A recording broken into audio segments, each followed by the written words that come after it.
Hello Shalini കുഞ്ഞ്, ഇത് ഞാനാ പൊന്നി. കുഞ്ഞിനോട് ഒരു അത്യാവശ്യ കാര്യം പറയാനാ ഞാനിപ്പോ വിളിച്ചത്. പറഞ്ഞോ പൊന്നി, എന്താ കാര്യം? നാളെ ഇവിടെ ഒരു ചടങ്ങ് നടക്കുക. സത്യാമ്മ രഹസ്യമാക്കി വെച്ചിരിക്കുക. അതാ കുഞ്ഞിനെ ആരും അറിയിക്കാഞ്ഞത്. ചടങ്ങോ? എന്ത് ചടങ്ങ്? വിഷ്ണു കുഞ്ഞിന്റെയും കാർത്തികയുടെയും കല്യാണത്തിന് മുഹൂർത്തം കുറിക്കുക നാളെ.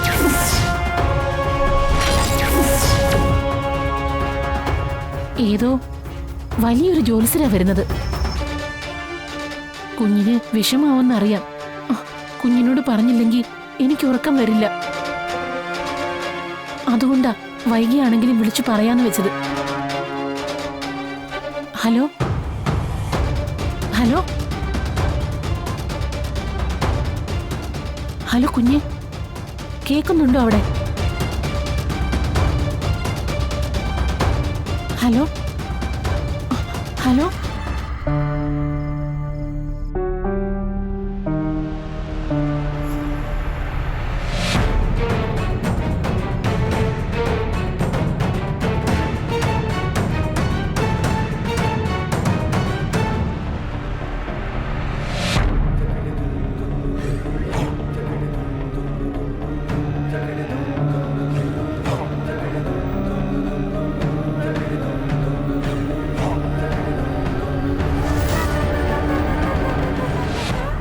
മോളെ, എന്തടി?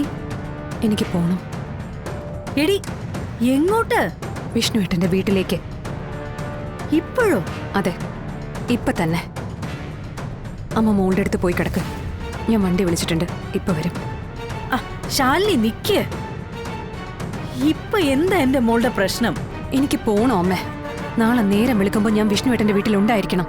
പക്ഷെ മോളെ, നീയല്ലേ സത്യമോളുടെ ഒപ്പം കുറച്ചു ദിവസം ഇവിടെ നിൽക്കാൻ പോവാന്ന് പറഞ്ഞത്. ഇപ്പൊ എന്താ തീരുമാനം മാറ്റാൻ? എന്റെ പൊന്നു മോളെ, നീ എവിടെയെങ്കിലും ഒന്ന് ഉറച്ചു നിക്ക്. അതെ അമ്മേ, എവിടെയെങ്കിലും ഒന്ന് ഉറച്ചു നിൽക്കണം. അതിനു വേണ്ടിയാ ഞാൻ പോണോന്ന് പറയുന്നത്. പക്ഷെ ഈ പാതിരാത്രിയിൽ എന്താ ഇത്ര അത്യാവശ്യം? എന്റെ പൊന്നു മോളെ, നീ പറയുന്നൊന്നും എനിക്ക് മനസ്സിലാവുന്നില്ല. അതുകൊണ്ടാ. ഈ ലോകത്ത് ആർക്കും ആരെയും മുഴുവനായിട്ട് മനസ്സിലാക്കാൻ കഴിയില്ലമ്മേ. ഞാൻ എന്റെ ജീവിതത്തിൽ നിന്ന് പഠിച്ച പാഠമായത്. പാതിരാത്രിക്ക് നിന്റെ തത്വം കേൾക്കാൻ എനിക്കൊരു താല്പര്യമില്ല. നീ കാര്യം എന്താന്ന് വെച്ചാ പറയണേ. കറക്റ്റ്. കാര്യം എന്താന്ന് പറയണം. ഞാൻ അമ്മയോടല്ല, വിഷ്ണുവേട്ടൻ എന്നോട്. അതറിഞ്ഞിട്ട് ഞാൻ അമ്മയ്ക്ക് ഫോൺ ചെയ്യാം കാര്യം എന്താണെന്ന്. മോളെ, നീ എന്തൊക്കെയാ മോളെ ഈ പറയുന്നത്? ടെൻഷൻ അടിച്ച് ഉറക്കം ഒളിച്ച് തലയ്ക്ക് സ്ഥിരതയില്ലാതായോ നിനക്ക്? ഇതുവരെ ആയില്ല, താമസിയാതെ ആവാനുള്ള ചാൻസ് ഉണ്ട്. അപ്പൊ ഞാൻ ഇങ്ങോട്ടേ വരൂ. അമ്മയുടെ മടിയിൽ ഒന്നും അറിയാതെ ഒരു കൊച്ചുകുട്ടിയെ പോലെ കിടന്നുറങ്ങാൻ.